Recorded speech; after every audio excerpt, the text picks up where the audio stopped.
Jade here from the Rawsome Truth. Today I want to talk to you about taking the steps to change your life.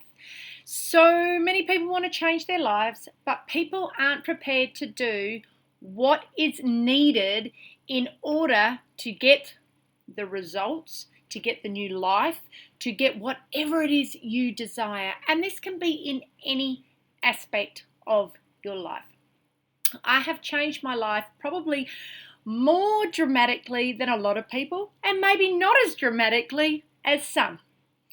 But for me, the first thing when I gave up drinking, the most important thing for me when I gave up drinking was to change the environment that I was associating in. Have you ever heard that old saying, birds of a feather flock together? So if you are a drug taker and you're associating with drug addicts and you decide to get clean, the chances are you are not going to get clean if you still associate with the same people that you've always associated with.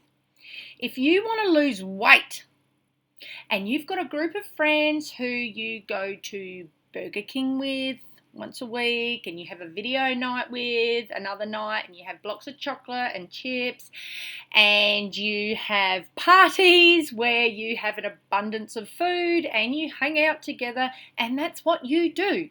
You eat. And you continue to hang around these friends, the chances are you're not going to lose weight. And as blatant as it sounds, sometimes we have to find people that are going to help move us up to the next level rather than people that are either going to keep us stagnant or continue to bring us further down. Years ago, I used to work in a hotel, and I must have been about 20, 21 at the time, very young, and I was working in the front bar. For those not in Australia, a front bar's where you have your betting, and it's sort of the main blokey place in the bar where people hang out. And I never forget this old man saying to me, and I've remembered it throughout my life. And I remember him saying, Jade, in life we need to bring people up to our level, not drop down to theirs.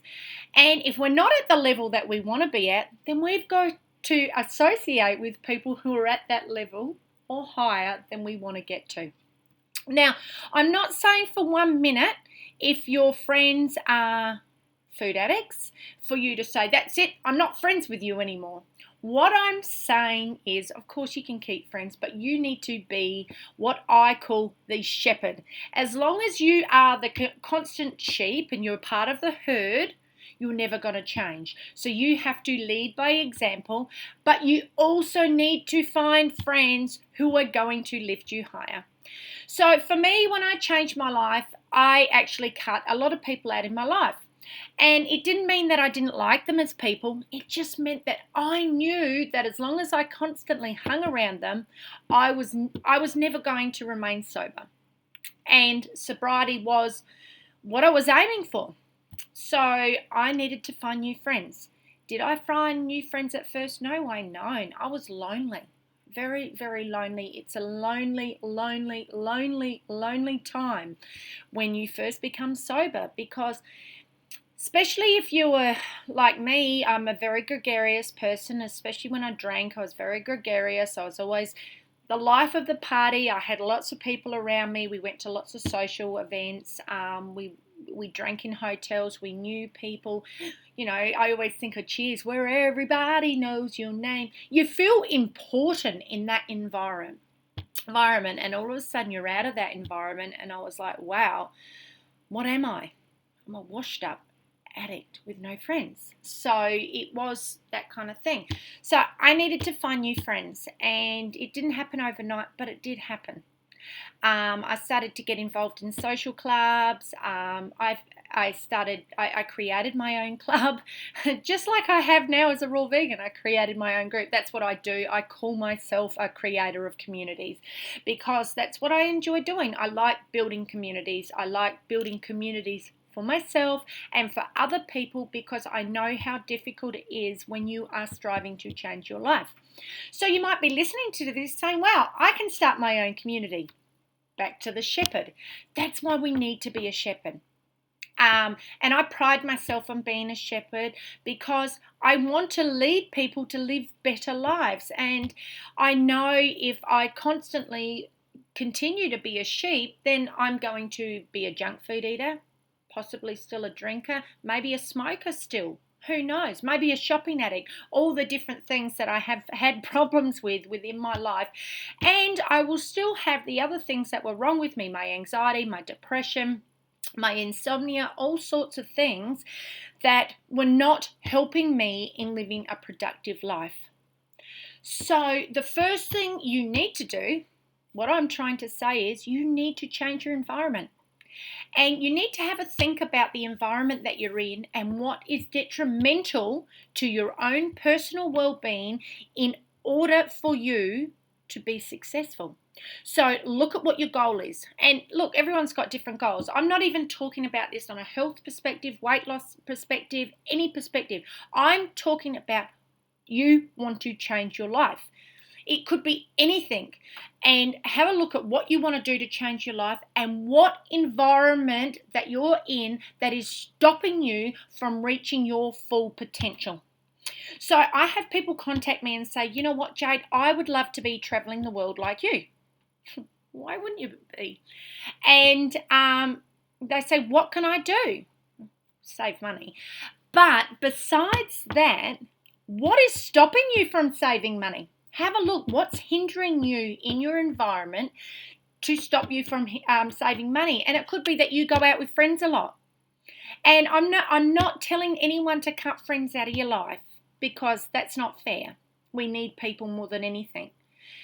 But we have to work out ways where we can change our environment and be the shepherd so the people come with you. If they don't come with you, then you know what, you say, look, I'm really sorry, this is the way I'm living my life now. And I've done it plenty of times. I'm strong enough to know that I can withstand anything on my own. And the reason I know that is because I had to when I became sober. I had to be on my own, and I had to then find my own social networks. And there's plenty of ways to find social networks. There's plenty of ways to find things. If it's you want to get fitter, obviously you need to be associating with fitter people. If you want to lose weight, you need to be involved with people who are wanting to lose weight or that have achieved that and they're living healthy lifestyles, and you start associating with them, and then you don't have to worry because you're going to go to their house and they're going to have healthy lunches. You go out with them and they're not interested in going to the all-you-can-eat chew and spew buffet. They're interested in going somewhere healthy which is going to benefit their health. You know, my daughter is over in Thailand at the moment and she's going to a bike festival. That's a vegan bike festival. So her environment is surrounded by people who like riding their bikes and who are healthy and who are vegan. So she's now turned her traveling into a safe environment for what it is she wants to achieve. And that's what's really important. Everything that you do, it's about making it a safe environment for you reaching your potential goals. Most people fail because peer pressure from friends and family, and you are going to get it when you change your life because nobody wants you to change. And it's not because your friends are not nice people, it's because people are comfortable within the lifestyle that they are living. We become creatures of habit and we are comfortable in that comfort zone. And if you step out of that comfort zone, the magic's going to happen for you. But they are so frightened of stepping out of where they're comfortable. And I've watched people over and over again with me over my life and over the series of many, many changes I've made to grow as a human being. And I've watched people bit by bit, they drop off me. I haven't had to drop off them. They drop off me because they just can't keep up the pace of the comfort zones that I constantly push myself out of again and again and again, because my idea of living life is being the best possible version of myself I can possibly be. And I'm always setting new goals and I'm always striving for excellence, not perfection, just excellence. And that's because I'm worthy of excellence. I'm worthy of putting myself in environments that are going to help me reach my full potential as a human being. And so are you. So what I'm basically telling you today is, if you want to change your life, have a look at exactly what you need to do to change the environment that you're currently in.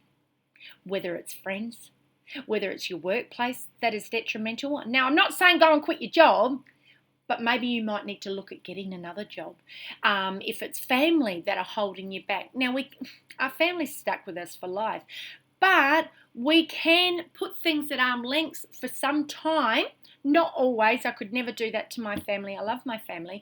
But you can put them at arm's length at a time while you are trying to get yourself further up the steps. Once you've put yourself further up those steps, then you reach a solid ground where you say, it doesn't matter what situation I'm in, I'm strong enough to withstand it, and I know the end result. And the end result for me is reaching my goal. And I just wanted to put this out there today to anyone watching, just how important it is to constantly reassess everything that you're doing and where you are. Anyhow, I hope you like my video. My name's Jade. I'm from the Rawsome Truth. Subscribe to my channel. Give us a like. Leave a comment below. And remember, love life and live free. Bye for now.